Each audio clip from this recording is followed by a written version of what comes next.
Hello, I'm Emma with the Schiller Institute out in Michigan, and I want to extend an invitation to you all to participate in this weekend's International Youth Summit with Helga Zepp-LaRouche. This global pandemic has brought a lot of things to the fore, but the need for a haircut is not one of them.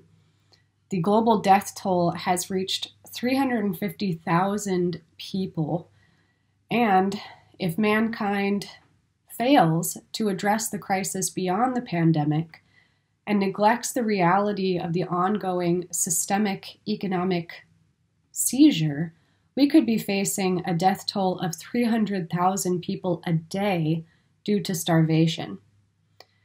So, if you're like most people, acknowledging the sorrows of the world is an extremely uncomfortable thing to do. But that's only because we assume that we can't do anything about it.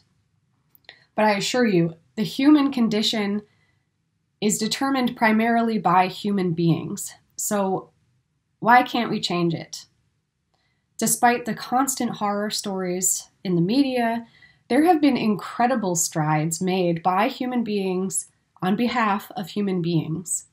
China has successfully brought their entire population out of abject poverty and are still working on increasing their standard of living.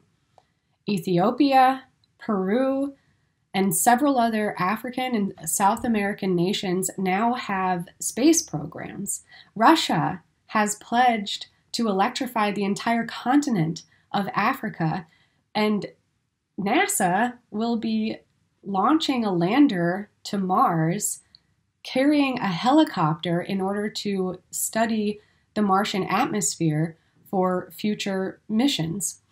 So, why is the media and the world dominated by such scenes of violence, suffering, hunger, corruption, meaninglessness, and degeneracy? Shouldn't man's abilities suggest that we could eradicate such primitive problems as hunger? Aren't all of us capable of such extraordinary feats as I just mentioned? I mean, it would certainly seem that our Declaration of Independence suggests so. So why don't we?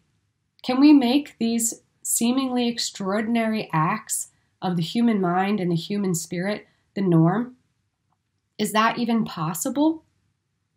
It is absolutely possible. And now is the time. The global economy needs rebuilding, and it needs a new definition of value. And young people will be absolutely critical in leading the world towards an immediate future based on a new concept of human worth. So I want to invite you to participate in this youth summit. The last one was really exciting. We had over 12 countries participating. There were well over 100 young people, and we intend to double that number at the least. So, join us this Saturday and become a far more qualified and effective agent for the change so desperately needed in the world today if we're going to avoid more needless loss of unique human lives. I hope to see you this Saturday.